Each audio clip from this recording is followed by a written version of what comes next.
என்ன ஜெயந்தி, ஏதோ ஆழ்ந்த யோசனையில் இருக்க? இல்லை, என் ஃப்ரெண்ட்ஸ் எல்லாம் ட்ரெக்கிங் போயிட்டு வந்து அவங்க அனுபவத்தை சொன்னாங்க. அதை பற்றி தான் யோசிச்சுட்டு இருக்கேன். அப்படி என்ன சொன்னாங்க?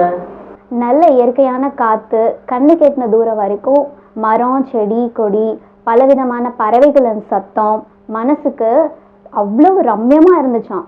என்ன போயிட்டு வர செலவு இதெல்லாம் தான் கொஞ்சம் அதிகமாக இருந்துச்சான்.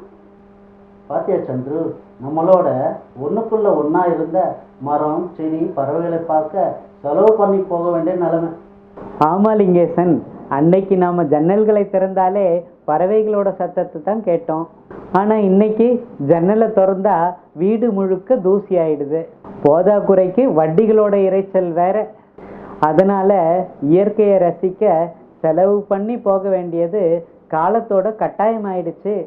ஆமாம், எங்களுக்கே எப்படின்னா அடுத்து வர தலைமுறையை யோசிக்கவே பயமாக இருக்கு. அதுக்கு காரணம் மரங்களை அழிச்சது தான். வீட்டுக்கு ஒரு மரம் வளர்ப்போம் என்பது வாசகமாக தான் இருக்கு, இன்னும் வாழ்க்கையின் அங்கமாகலை. இதே கருத்தை வலியுறுத்தி வேரோடு சாய்ந்த மரம் என்ற தலைப்பில் நான் ஒரு கவிதை எழுதியிருக்கேன், சொல்லட்டுமா? எனக்கு வேலை வந்துருச்சு. நேயர்கள் அனைவருக்கும் அன்பின் வாழ்த்துக்கள்.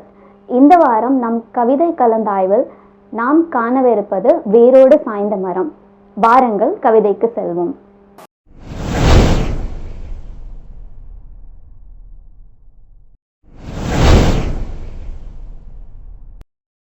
வேரோடு சாய்ந்த மரம். மரம் போனது, மனம் மரத்து போனது.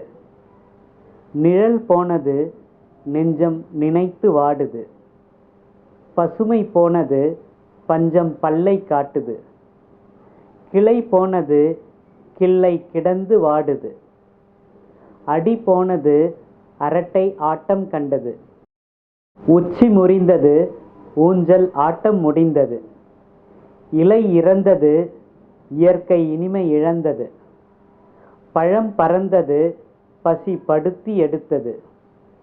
கூடு சிதைந்தது, கூட்டமாய் பறவை அலைந்தது. வேர்கள் வெடித்தது, வானம் பொழிய மறந்தது. மரம் போனது, மனம் மரத்து போனது. அடுத்த தலைமுறை ஆட்டம் அடங்கி போகுமோ? சுடும் சூரியனால் சுற்றம் சுண்டி போகுமோ? மழை மறுத்ததால் மாந்தர் விக்கித் தவிப்பரோ? இயற்கை இறந்திடவே இறைவன் பணிக்கும் முன்பே மரங்களை நட்டிடுவோம், மண் வளத்தை காத்திடுவோம். சிரமம் பாராமல் சீர்மிகு உலகமைப்போம், தரத்தை தந்திங்கு தலைமுறை காத்திடுவோம்.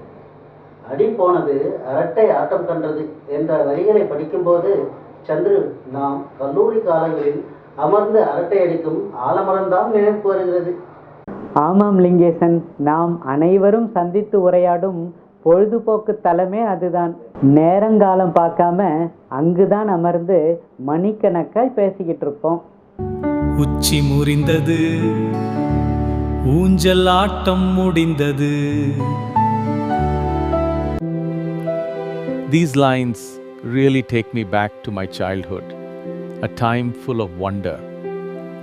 இந்த வரிகள் நம்மை நம்முடைய சிறுபிராயத்துக்கே கொண்டு செல்கின்றன. மரத்தில் கயிறு கட்டி ஆடிய ஊஞ்சலில் நாம் அடைந்த மகிழ்ச்சிக்கு எல்லையே இல்லை. கூடு சிதைந்தது, கூட்டமாய் பறவை அலைந்தது. இந்த வரிகளில் கவிஞர் என்ன சொல்ல வருகிறார்? பறவைகளின் கண்ணோட்டத்தில் பார்த்தால் ஒரு கணம் முன்பு மகிழ்ச்சியாக வாழ்ந்து கொண்டிருந்த பறவை குடும்பத்தின் துயரத்தை கவிஞர் காட்சிப்படுத்துவது நம் கண்களில் கண்ணீரை வரவழைக்கிறது. வேர்கள் வெடித்தது, வானம் பொழிய மறந்தது. இந்த வரிகள் மரம் இல்லாமல் மழை பொழியாமல் இருக்கும் வறண்ட நிலமதனை கண்முன் நிறுத்துகின்றன. அடுத்த தலைமுறை ஆட்டம் அடங்கி போகுமோ? சுடும் சூரியனால் சுற்றம் சுண்டி போகுமோ? The future generation.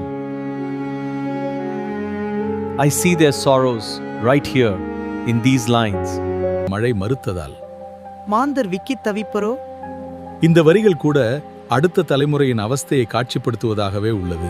இயற்கை இறந்திடவே இறைவன் பணிக்கும் முன்பே மரங்களை நட்டிடுவோம், மண் வளத்தை காத்திடுவோம். இந்த வரிகள் எச்சரிக்கை மணியாகவே ஒலிக்கிறது. ஆமாம் லிங்கேசன், நீங்க சொன்னது போல வீட்டுக்கு ஒரு மரம் வளர்ப்போம் என்பது வாசகமா மட்டும் இல்லாம வாழ்வின் ஒரு அங்கமாகவே மாறுவதுதான் இதற்கு ஒரு தீர்வாக அமையும். மரங்களை நட்டிடுவோம், மண் வளத்தை காத்திடுவோம். சிரமம் பாராமல் சீர்மிகு உலகமைப்போம். தரத்தை தந்திங்கு தலைமுறையை காத்திடுவோம். நேயர்களே, மற்றுமோர் காலத்தால் அழியாத கவிதை படைப்போடு மீண்டும் சந்திப்போம். கலையா கனவுகள், கனவுகள் மெய்ப்படட்டும். நன்றி, வணக்கம்.